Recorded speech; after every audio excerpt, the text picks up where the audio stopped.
there, I'm Amy. Let's put together the Jazzy Geranium porch pot. Of course, the star of the show is our perfectly bright red geranium. This is UV protected red geranium.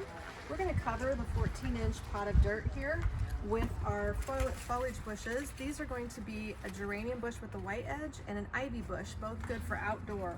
When I put those in the pot, I've already pre-shaped them. I've bent all the stems a little bit and taken out the straightness of the stems, pulled them open and spread them out so they have maximum fullness. And you can see how much that already covers the dirt. Now we're gonna add our height with another wow factor. This is a really nice looking hosta. That's kind of going smack dab in the middle of the pot there, and that's providing some nice height.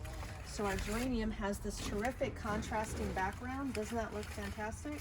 If you get that geranium all spread apart and opened up, it's gonna look nice and full in your pot.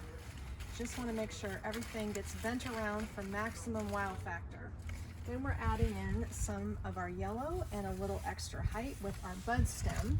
So we'll use the bud branch up in the center just to sort of break up the roundness of those leaves. We have some yellow poppies here that can give us some color sprouting out the middle.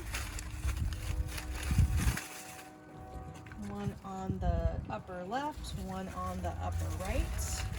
And then to sort of give some width to this pot, we're going to use these yellow stems. You might need to cut them, but those, if you can stick them down in the dirt, will be nice and stable, and that's going to add that yellow color off to the sides. So there we have the Jazzy Geranium porch pot.